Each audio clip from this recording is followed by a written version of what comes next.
and I have my co-host Candy Nelson here. I know this sounds silly, but I'm just trying again. So forgive. All right, Candy, here we go. How are you today? And excuse the earlier, that was on my computer. I am on my cell phone right now. You see the difference? It's crazy. Yeah. Yeah, it's much better now. So yeah, it is my cell phone. Like, I can't figure out what's going on. But with that said, we're going to go from here and possibly start over with what you were saying as far as your symptoms, what you first noticed. I'm pretty sure we're going to have to delete the last one. So if we just start from scratch here. All right. So we're again going with Morgellons signs and symptoms, things that people have asked pretty much every day on a daily basis to me. So what did you first notice, and what made you think something was wrong?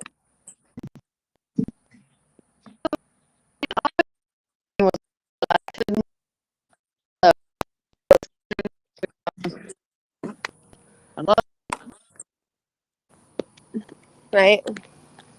Now you're breaking up.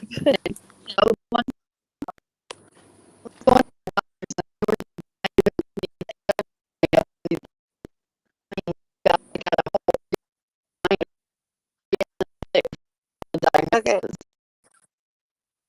You're breaking up a little bit. I don't know why. Wouldn't you know we're talking about Morgellons? Okay, try again. Are you there?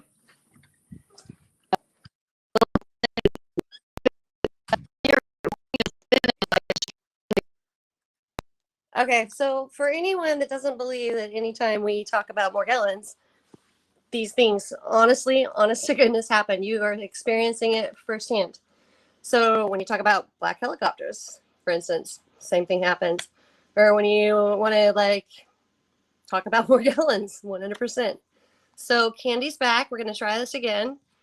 And there she is. Okay. Okay, I think I hear you now. So you It can says, carry on. oops, seems like one. Oops. Okay. Yeah, I have no answers for the world at all. Yes, go ahead. So, anyway, some of the first signs I was getting was I would get these like sporadic, deep chunks of skin. I would wake up in the morning time and I would just have like a chunk of skin gone for no reason, and I'm like, what in the world, Right. I just figured I got bitten with something in the middle of the night. And so stomach problems, and I would have eye problems and female problems, and it's like, holy crap. Every time you turn around, I was going to the doctor, and they were diagnosing me with just so many different things. And Right. so I think that it did not happen overnight. My body was toxic, so I was exhibiting all these different other body systems because it was Right. all in my gut. It was in my female organs, and my bones are like Okay. fried. My teeth were fried. I'm like, the heck, Yeah. and I spent, oh my gosh, I probably spent $30,000 going back Oh and my forth to gosh. dental college for like 3 years, back and forth to the dental college, sit in the chair, 3-hour blocks, sometimes 6-hour blocks, Wow. for them to try to save my teeth. And then I found Yeah. out years later that I never had any roots on my teeth. So they didn't Really? tell Years me that. later? Yeah, years later, when I finally gave up and I had my upper teeth pulled and had a denture put in, I was crying because I spent all that money and all that time to save them. And the old Wow. dentist that I had, he said, "Don't cry." He said, "It's not your fault." He said, "You don't have any roots on your teeth. You never did." And I'm Now like, that's "Why really the hell? strange Yeah, why because didn't they most tell me that?" was that. Too, I've discussed other Morgellons patients. I've never had my tonsils removed, but I have no Me neither. tonsils. Some of the other people with It's really Morgellons that weird. never had their tonsils removed, their tonsils are gone. So that's something too that just we didn't realize. It's like I'm looking back there and I'm like, I don't have any tonsils. And one of my other friends, well, a That's couple of so friends is like, I've strange. never had to remove it. I don't have any either. Wow. That is so super strange. Um, I want, because we all have teeth issues with the Morgellons, and that's what's really kind of fascinating to me, like that you don't have roots or anything like that. I mean, wow. Okay, so we got, and I'm going to read this right. We got Joe My Buzz teeth here. Oop, are you there? Okay, my teeth 1 were second. perfectly healthy, but they were like, Right. Okay, so real quick, Candy, I'm going to tell you who's on the chat right now, okay? So 1 sec. Um, okay, so can you hear me still?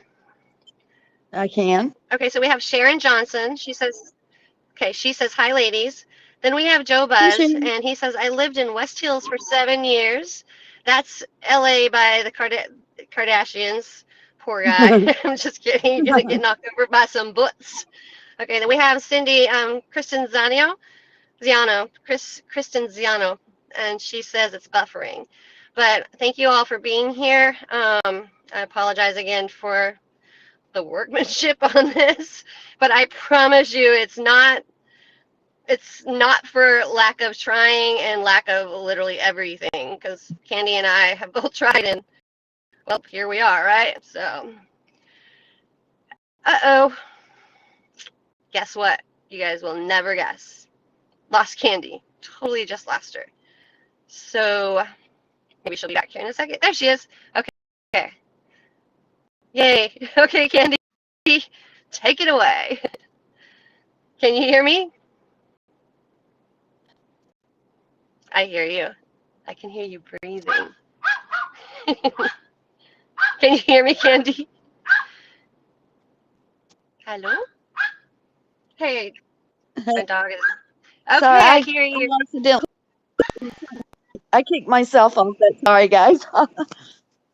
Hey, it's not. Hey, we can't apologize because we are all. Well, we can. I mean, we do, but I think we have an understanding group and crowd, and I mean, after all, the world has not been understanding with us.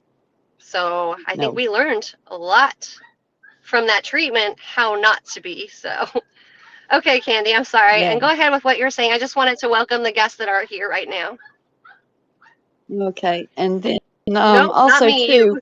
too, well, also too, I mentioned too about our donation that we got from Lori Campbell several weeks ago. So she sent us Oh, like some yes. money. Yeah.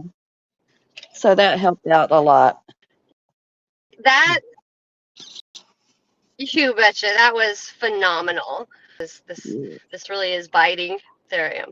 Okay, so yes, Lori Campbell. Thank you, thank you, thank you. You're a wonderful person. Candy has told me all about how wonderful you are. So, and thank you to everyone that just lends a hand with anything and everything to one another, right? I mean, it's a hard world for sure. Yeah. But go ahead, Candy, and say what you were going to say alongside that. Well, well, and like I said, I mean, my teeth would look perfectly fine, and they were just like breaking off at the gum line. I didn't understand and realize I didn't have any roots. They never told me that all those years I spent at the dental college and all that money. So yeah, they just kept taking that money, kept trying to me they were gonna save my teeth, and guess what? It did not happen. So Wow, wow, that's sad because that's my teeth are unsavable. I think I have roots because I've had multiple root canals. So, but I just can't even believe that what you said earlier about no roots. And did they say anything to you about that? Is that something that's normal? I mean, I'm just wondering if this is like alongside symptom with Morgellons, or if it's, I don't know. Everyone talks about bloodlines or heredity traits, stuff like that. What do you think? well, I know for me personally, I didn't find out till years later when I was grown. Some of my aunts told me that there was a lot of abuse. There was always abuse in my family. But Yes. from what I understood, I learned later on in life that when I was born, they said that I could not hold down milk. So they gave me nothing but sugar water the first 6 months of my life. That was all I got. And supposedly I couldn't hold down milk, So, and I was always tiny, always tiny, That's never crazy.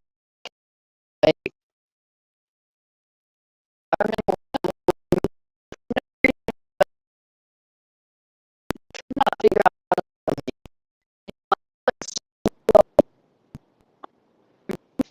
Gosh. Okay. Okay, hold up. It's you're cutting out again. You're cutting out just a little bit right now. Can you hear me?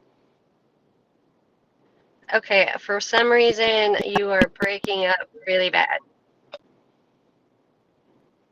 Can you hear me? Didn't want it on me completely.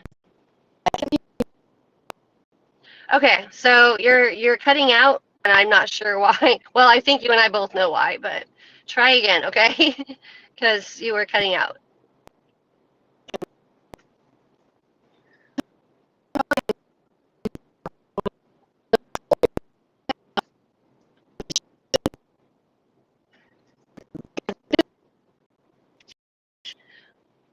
I don't know what to say. Hi, hello. I mean, that's all I got right now. Um, so so far this has not been easy. You guys know that. Um, we're trying so hard to communicate and talk with you all and discuss things that some of you are wondering about, some of you know about, and others that just have questions. And I know there's a lot of questions. Um, I just want to encourage you all to be boisterous about this, to speak out. Don't be afraid. Whatever you do, just remember that. Oh, hello. See, I did good then. I just knew how to zoom out. Just remember that your voice, everything about you counts. Everything about you is relevant. It's important. It's precious information to share with the world. I mean, the world's never going to get educated on this unless we just keep on keeping on. And until they just come to a point that they're going to have to believe it, they're going to have to understand it, they're going to have to at least acknowledge it. And even if they don't, it's not the end of our world. I mean, we know that this is as real as it gets. It is, quite honestly, as hard as it gets.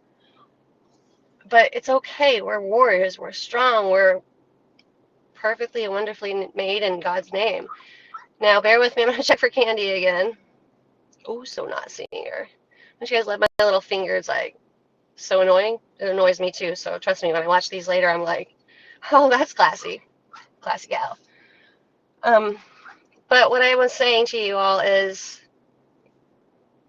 you guys matter. You beautiful hearts. You guys have beautiful hearts, beautiful minds, beautiful souls, and you belong. You belong in this world more than anyone. And I'm telling you, everything you're going through, and I know it's a challenge, and it reminds me so much of the book of Job. And any of you that are familiar with the book of Job can understand this immensely. But there are beautiful outcomes, and there's light. There's light after the night, and there's sunshine after the rain. And just remember that sometimes, most of the time, you are the sunshine, and the rest of the world might be the rain. And without our sun shining, it might just keep raining. So just if you think about it in those terms, that we have to be lights that shine. We're light, our guiding lights. We're full suffering. And there's a part of me that says, I don't know, for maybe lucky. We're spitting it out, and that's how I've always kind of chose to look at it. It sucks. It sucks. It's miserable, especially knowing that this is in your body and it's spitting it itself out. And the way you're left feeling with the weak body and the joint pain and the brain fog, I can tell you a thing or two. I'm probably forgetting like two, so. But I mean, it's real. We suffer, but we don't suffer. We suffer less, maybe, because if you think about it, others don't even know that they have it. And most of us know that it's more than likely them to not. Um, Maybe our bodies react differently. I've heard that philosophy too. Obviously, they're reacting differently. Have you ever had a piercing that your body has rejected? Such as my daughter is allergic to metals. She can only have like gold earrings, right? But I'll never forget when she was little, she had silver studs in her ear and literally ate through her ear and her body. You know, it was a foreign object and it doesn't belong there. So with that, you think in the mindset of it doesn't belong there. Your body was created with perfect makeup, with perfect genes. I mean, it's supposed to have natural antibodies and all these natural things. But think about for how many years and how long we have been putting in our bodies foreign substances, GMOs in our food. I mean, I'm sorry, the vacation of the nations, the roller up in order to enter school age elementary. There's so many toxins and foreign things that God didn't create that we already had the capability of fighting off.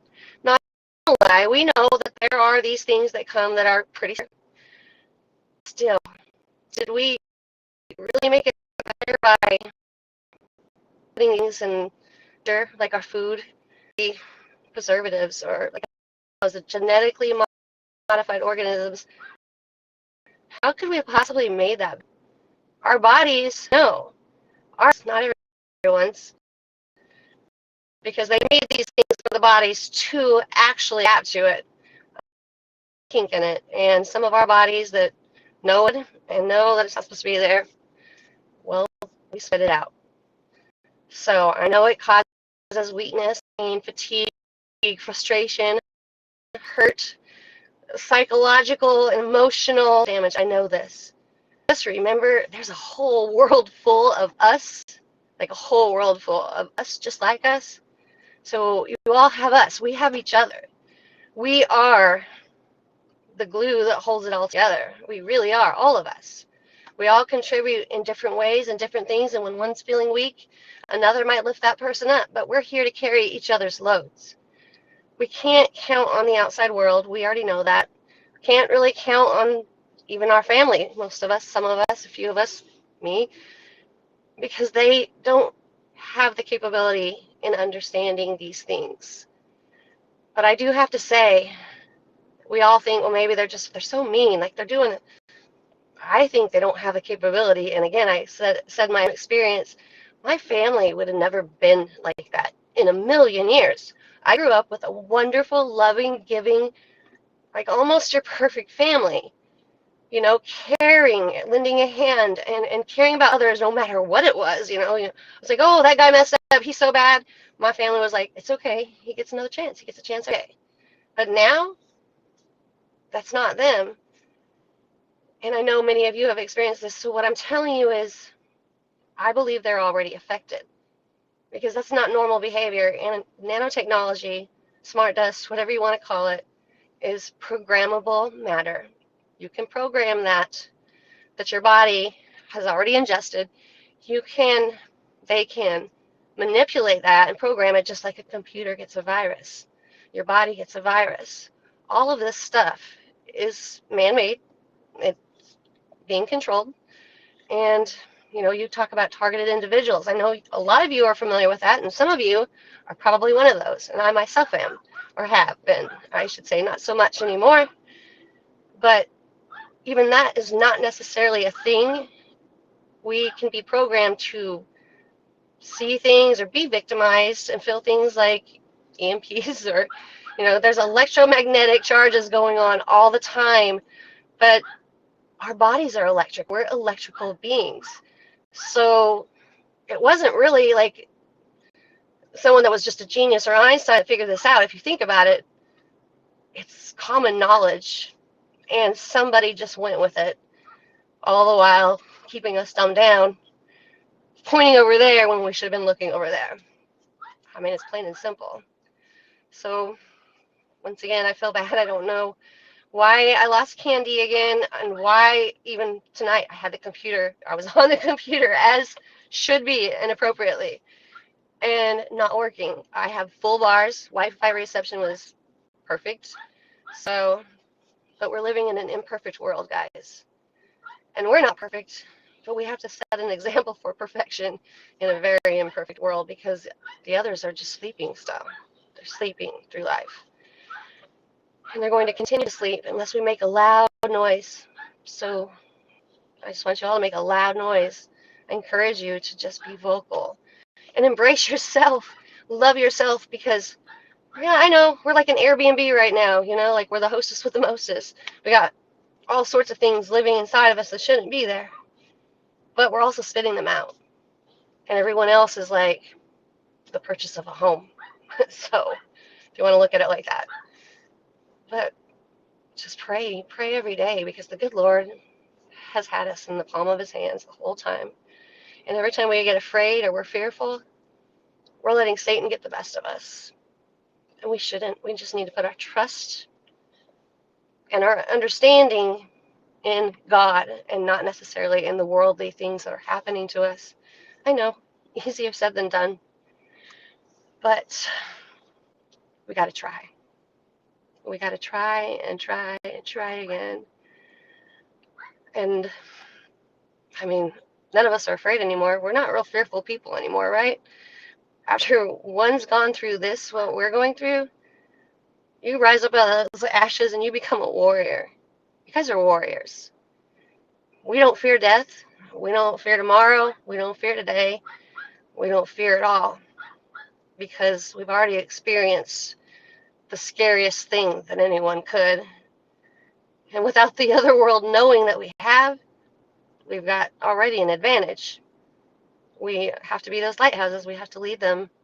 We have to lead them to the safety of the shores so that they don't get lost at sea. And I know I've said that before, but I can't say it enough. But I can't also say enough how much I love you guys, how like amazed I am every day. I read all these personal messages on the Facebook page and talking to people just through Facebook Messenger or through regular messages that people that text me or call. I'm amazed. I'm in awe every day of you guys. Like God, I can't believe your strength. I can't believe I get to be part of you. I get to be part of your group. And I don't think I'd have it any other way, honestly. You guys are my heroes. You guys are strong, courageous, warriors of Christ.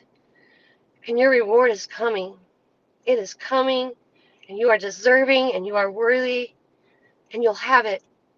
And if you guys need anything, I mean this. I say it every time. I love you. I'm here for you. Reach out to me. I may not be able to do much, but I can flap my gums and a few teeth still. So, hey, yeah, I'm missing two, but pretty sure that more will go. When one goes, the rest follow. It's all right, though. Not the end of the world. It's not about material things. It's not about physical beauty. Most of you have already known that and learned that the hard way. But it is about a beautiful spirit. So let's just keep up the beautiful spirits and be kind, loving humans. And again, we are human. We're going to have our moments. But that's what we're all here for, to lean on each other, to help carry each other's load when one gets heavy. So that's the best part. We actually have each other. Look around. You see the rest of the world really having anyone other than a great talk about who did what to who or what vacation they're going on next or wait, I'm going to make an apple pie tonight. They don't have anyone, really. They might have friends. But I mean, are those friends something that you cherish? The conversations that you want to hear over and over again? Not to me. I'd rather hear your stories. I'd rather cherish you guys because you're perfect. You're perfect. We're flawed. You're worthy. And your substance counts. Your substance is the good substance. So I guess I'm going to drop it there, guys. I'm going to drop it like it's hot. Except for it's not. So I love you. Have a good weekend. It's actually a weekend now. I don't know. I work pretty much 24/7, 7 days a week. I get Sunday off, though. but not really because on Sunday I still take an elderly gentleman shopping because he has nobody. And by the way, that's what we're here for also, to be helpful to others that can't do for themselves. And there's so many out there, you know. We need to stop feeding the wolf and start feeding our souls. And sometimes the way of feeding your soul is by helping others. It's probably one of the most rewarding things that any of us can experience, better than any type of gold or monetary thing I've ever seen. All that just eventually gets taken away or gets old and dies, right? But the love you give to another, that's something you'll keep forever. All right, guys. Bye. Maybe. Yeah, this is